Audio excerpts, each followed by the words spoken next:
Hello, everybody. How are you doing? My name is Ruthie Rave, and this is Elephant. We greet you today in the name of our Lord Jesus Christ. I hope I find you well. I hope mulku komborero na mwari ene muku garamunyasha. Happy Independence, Zimbabwe. This is 18 April. Hey, let's just celebrate. Okay. Anyway, this is Love That Ruins Me, my official YouTube channel, a place where psychology and Christianity meet together, a place where I also try to encourage you all the time to listen, embrace, and accept yourself, the whole you. All right. So today I am going to be talking about what are the things that you need to know before you go for therapy or if you are considering therapy. I am going to give you a list of 10 things that I have compiled in no particular order just for me to have order when I'm speaking to you guys. All right. So the first thing that everybody is supposed to know is volume anyway, the first thing that you're supposed to know, all right, guys, is therapy considered if a person is in trouble only?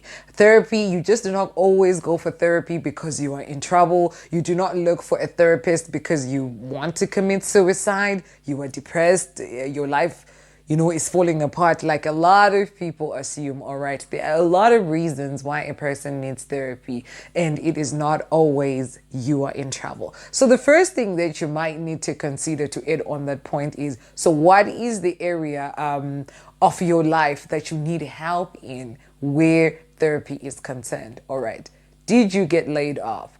Are you looking into a new job? Do you need an occupational therapist? Are you about to have a baby? Did you lose your child? Did you lose your loved one?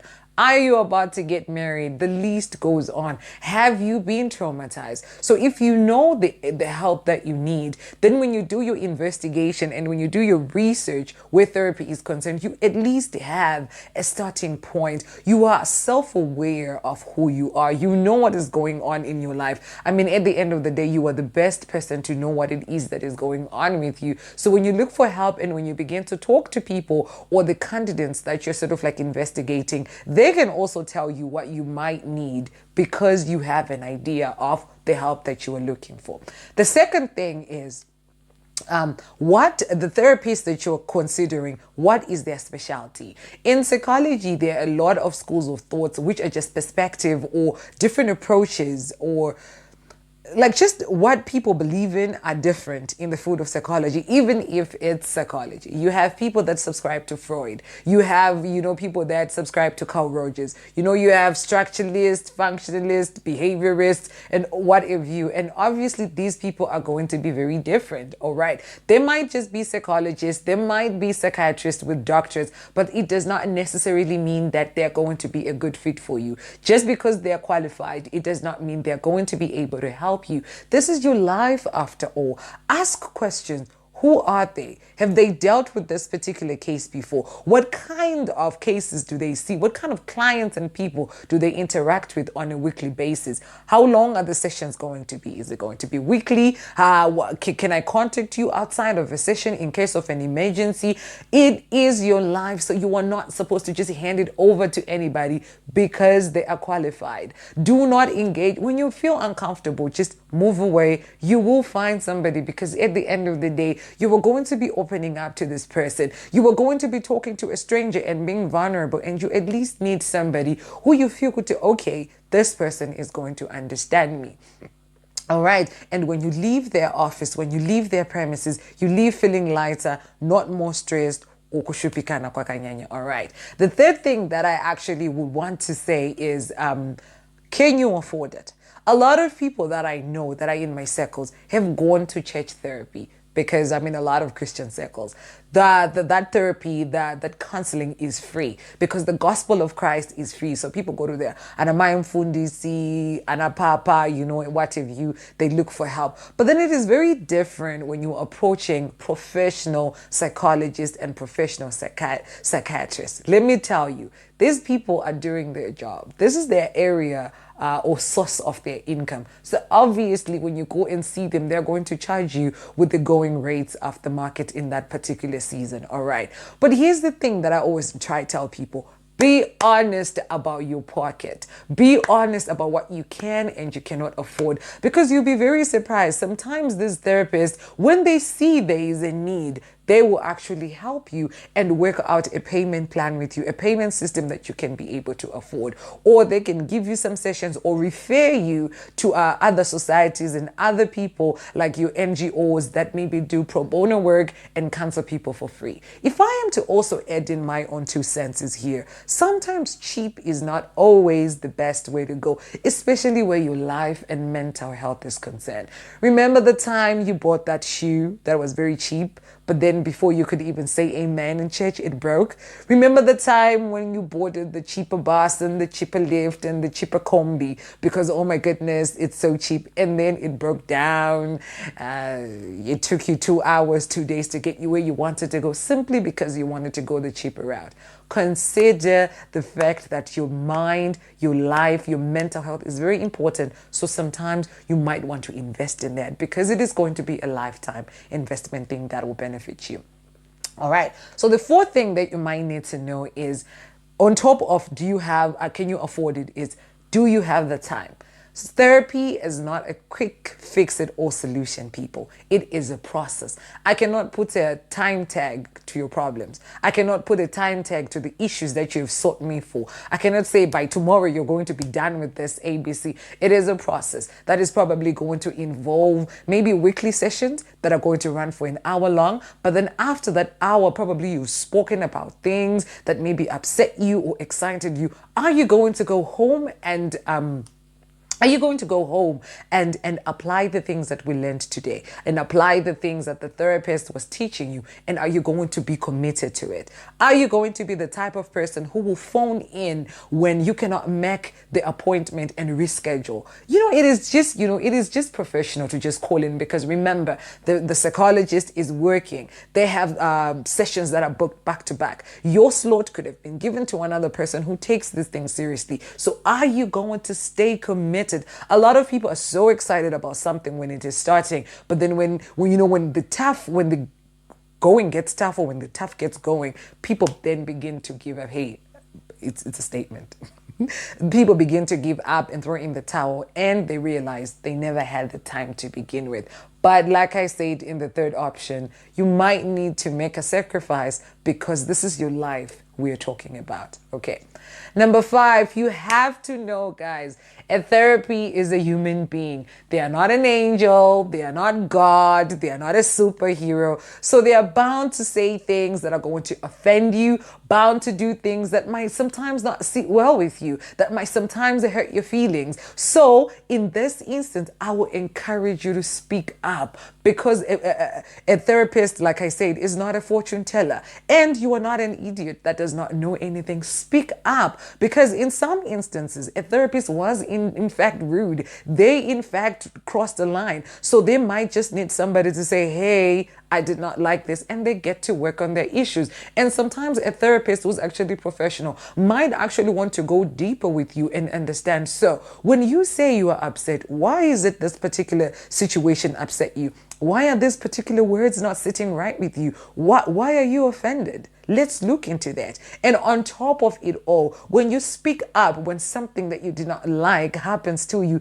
you train yourself to be somebody who does not suffer in silence. You become a person who can stand up for yourself and who can say it when you are uncomfortable. All right, so that's the 5th thing. The 6th thing you need to know, guys, is a therapist is not your friend. That might sound harsh, but then here's the thing. For you to get the most out of your session, you're paying for it, remember? You're investing into it, remember? You need to not have a dual relationship with your therapist. You are not supposed to be friends. So choose. Either you stay friends or you stay in a session where it is professional and you only meet in the sessions. Do not pursue anything outside of the sessions, guys. Let me reiterate and just stress this point. If your therapist is telling you to pursue something outside of your professional relationship, then you might need to just change that particular setup altogether. But I might need to just add this. A lot of times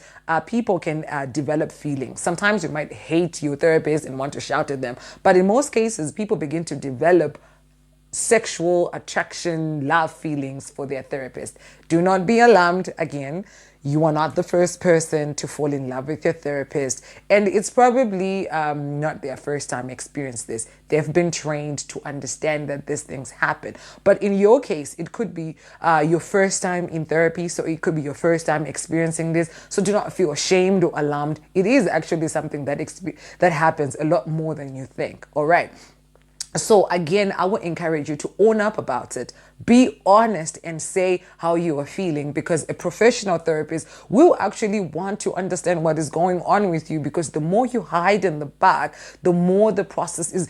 All of a sudden, we do not understand. Like you're now just closed up and whatnot. But then let's explore it. Maybe the therapist was leading you on, but in most cases, it's because you've never really had a person who is paying this much attention to you like the way a therapist does. We listen, we make you feel comfortable, we make you feel accepted, because that's what we do, because we understand that's what everybody needs. Maybe you've never had somebody complimenting you and not being so shocked about the things that you thought are shockable, not being so stressed out about the things that you think are scary, okay? And now you're thinking, oh my goodness, this person, you're developing these fuzzy, warm feelings because you've been accepted the way the therapist is accepting you. We need to then dig deeper into that sort of like side of things to show you that you're probably being attracted to the therapist because of the qualities that I have, because of these feelings, and because you're craving this particular relationship in your life and you do not have it. And then we just teach you so that maybe you begin to create that for yourself. You begin to accept and love yourself, and maybe you begin to open your eyes out there, because there could be other people that will be doing these things for you and you do not even know it. All right. So the seventh thing that you need to know is that therapy is not supposed to leave you dependent. So are you benefiting from it? First things first, guys. Therapy is not supposed to last forever, okay? A good therapist is actually supposed to cause you to become a person who does not need therapy. You are supposed to actually, at one session, say, Ruthie, I don't think I need to come here anymore. I do not need to see you. And I am not going to be offended, because that is why I am here. A therapist is supposed to design. Remember when I said, what kind of help do you need? Yes. So are you trekking? Are you improving? Are you changing? Are you developing or growing in the positive way, on a positive direction from the things that were stressing you out in the beginning? Have you and your therapist described or designed a system that has accountability, that causes you to check your progress, that causes you to become a person who can take charge of your life, even if therapy stops? Are you going to become a person who no longer needs to be told what to do? A lot of people, this is where I would actually encourage you to be honest. What kind of a personality are you? Are you a people pleaser who just pretends that everything is okay? Who tells you, or your therapist that, no, I'm fine, I'm great, I'm good, I no longer want to see you, because you want to please them? Or are you the type of person who's so used to having everybody tell you what to do? Are you the type of person who wants everybody to just think for you? What you eat, every decision, you want everybody, because you struggle to make decisions. So now when you met the therapist, you are substituting him, and he's becoming your voice of reason,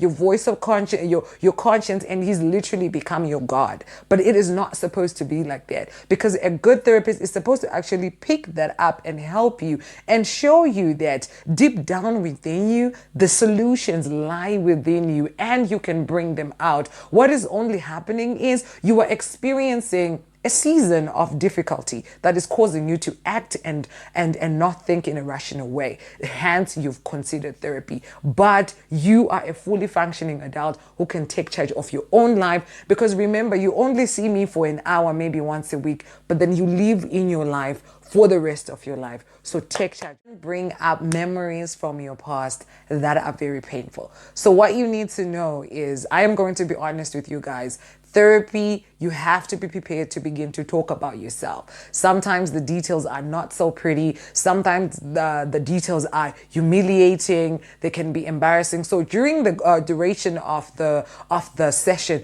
you can begin to feel upset. You can begin to want to cry, feel sad, feel ashamed, shame creeping up over you, or even you begin to feel angry, and you even begin to project it onto your therapist, and you begin to even feel like it is therapy that is doing this. Now, sometimes you meet, like I said, therapists that are actually human, that are making mistakes, and they do not pick this up. And instead of actually helping you to become better, they push you harder than you actually need to. Because sometimes maybe you're remembering memories for the first time. You are facing your reality for the first time, because probably you've been a person who's gone through life avoiding certain things. You use unhealthy mechanisms to cope with your life. You use sex, substances, and drugs. So now you're sitting face to face with a person who's forcing you, or who is encouraging you to come face to face with who you are, the messed up parts, the ruined parts of you. And it could be very difficult. Now, I just want to say, guys, be honest if you feel like this.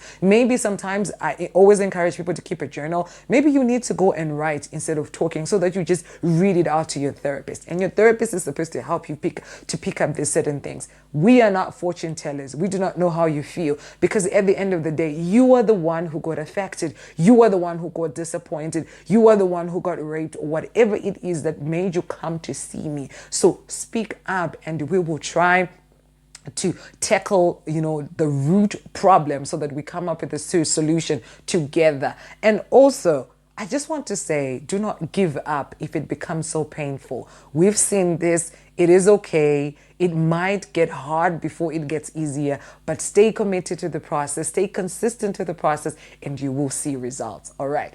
And then the ninth thing that I'll actually say is CPTSD is an important topic to know. CPTSD, I did some videos, so I'll link the 2 videos from Facebook down below. But basically, understanding how our childhood impacts or affects our adulthood is very important.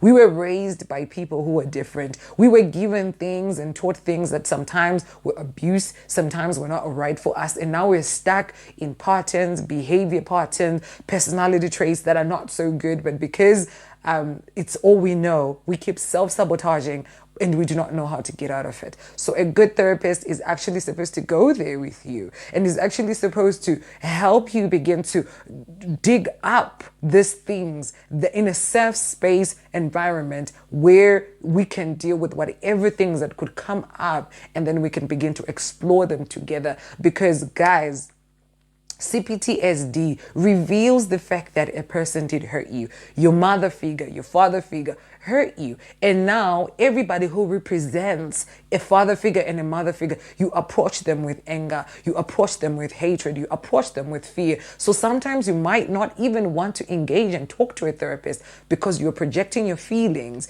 you're transferring your feelings off your upbringing onto this therapist, and it would actually hinder the help that God wants to bring about you through the working of a psychologist. All right. And lastly, guys, I just want to say, therapy is not a matter of force. You are not forced to do it. If you've done your research and if you've come up with the fact that you do not need it, then you don't. Obviously, if you've committed to me and you just abruptly leave, I am going to do a follow-up, but it is always so good to just be honest and tell me I no longer need to come, which is the angle and the goal anyway that I was aiming for. And if you don't want therapy, it is okay. It is your life after all right? So never feel forced or pressured to do therapy, because it is your life and it is your right and your prerogative to say, I don't want it. And guys, lastly, I just want to encourage people and say, if you've begun therapy, all right, just refrain from sharing what is happening to just anybody, because you never know who you're going to open up to. You might open up to a person who might say, something like that. And then it will discourage you to engage in something that is actually helping you. And so try keep a journal and write things down and open up to your therapist. And then you just take it bit by bit. All right. So anyway, I have come to the end of my video. Thank you so much for watching till the end. All right. And komborerwai volume boy rekwamori is to batati jekuti. So anyway, guys, I'll see you all next time. Garai munashe, garai munyasha, and bye.